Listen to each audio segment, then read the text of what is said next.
Well, here we are in the darkest days of winter.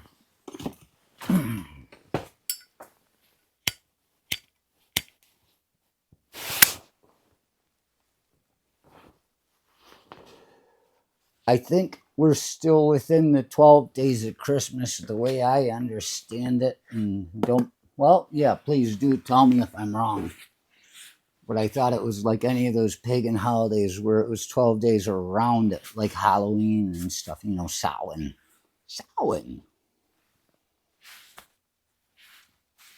Or you may better know it as Sam Hain, is all Glenn Danzig fans call that band of his called Samhain. The fans, they don't know how to say it, but they can read. I'll give them that.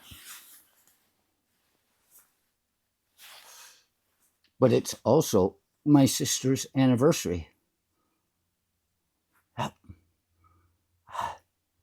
Normally, I text her. I send her pictures of flowers and all the things that she always used to like to see.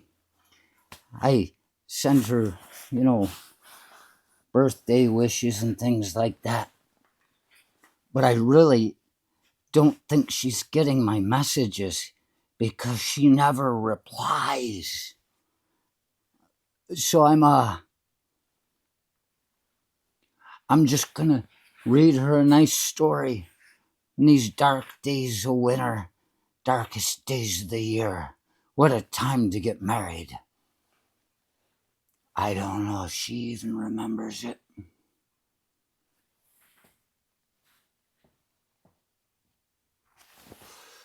But I'm gonna read her a story. And you saw me looking here. Watch, you see that?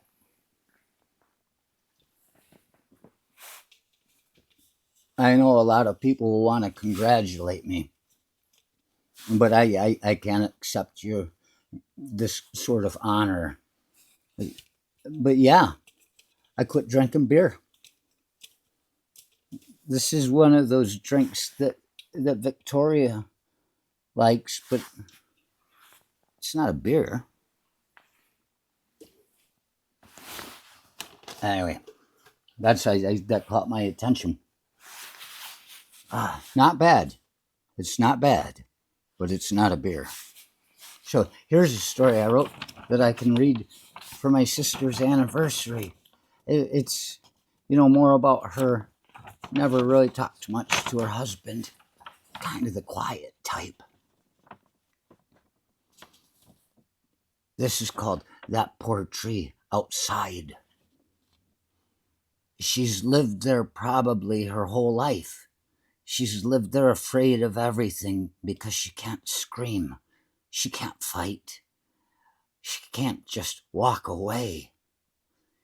So she's gone ahead and done everything in fear. Eaten, drank the water at her feet, had her children, and even tried to love, hiding there in her own shadow. Fear. Her whole life, because what other choice did she have? But the final truth is scarier than all the fears she had ever suffered. The truth is that she's gotten away with all these things her entire life, not out of bravery, but because nobody has ever cared about her to begin with. Nobody paid attention. So there was nothing for her to fear at all. That poor tree outside.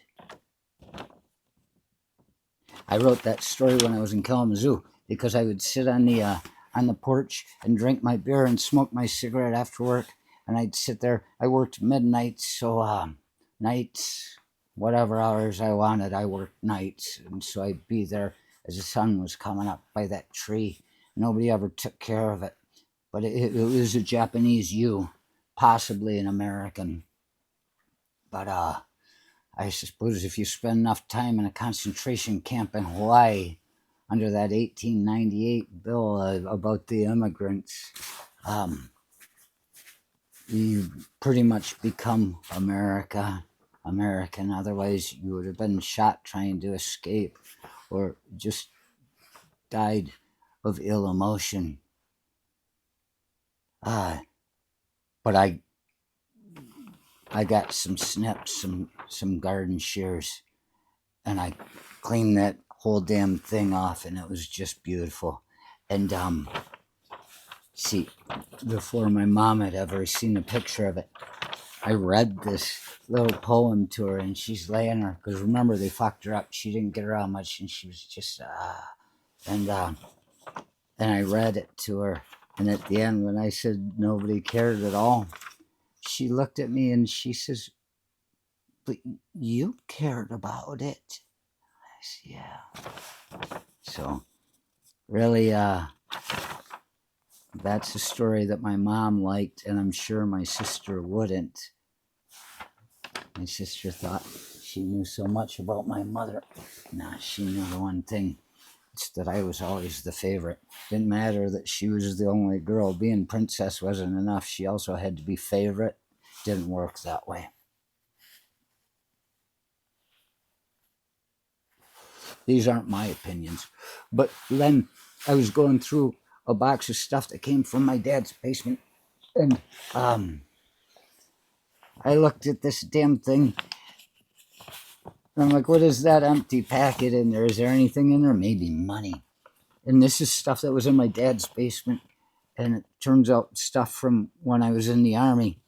This goes to HHC 307th Engineer Battalion, Airborne, Fort Bragg, North Carolina, 28307. And it's to me, J. Archer. But up here, you look, and yeah, I guess you can see that. Doesn't matter. It's got this thing about John Wright Publishing. And I'm thinking, was I really thinking about writing something that long ago? And I dug through the rest of the box deeper, and there it is. The Royal Road to Riches. Riches what? Wallet. And the Royal Road to Archie's. And it's John Wright.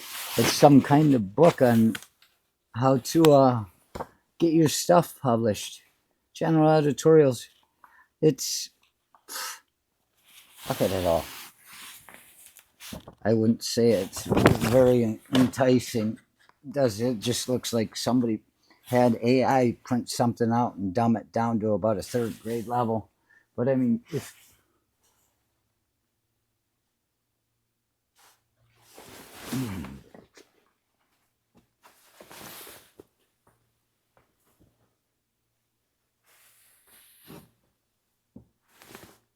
it doesn't matter, I guess. I'm looking here. All I see is the Tibetan Book of the Dead, the Green Berets, Richard Box 1, Chemistry, the study of matter and its changes, Parapsychology, Spanish Dictionary, Founding of the Democratic Republic by Martin Diamond, I believe. But I was looking for my more recent one from Writer's Digest that I said writers. I broke off a bit of my tooth back here on a piece of chocolate last week. I come out. I said, "Was there a tooth in my chocolate?" No, it was mine. It was a good tooth too, but now it's cutting into my tongue. I'm sure you noticed me slurring a little bit, and you're like, "There he is. This is going to be on the next Midas Touch. Look how fucked up he was." Yeah, no, just it wasn't Rioters Digest. It was Writers, and Stephen King said that's the one to go to. And so I got that up there somewhere. It tells you who to send things to. But I've been expecting somebody to hear me read my sister's poem to her. Fucking bitch. No, I didn't say that. She did. Some point in her life, wondering why she didn't have any friends. Yeah, I figure somebody will hear it, and they'll just send me my $30,000, and that's all it takes. Then I'll write it. I'll read another one. I got all kinds of stuff written down. And it all means something to nobody but me. Hey, it's December 27th. It's dark and miserable out. Happy anniversary.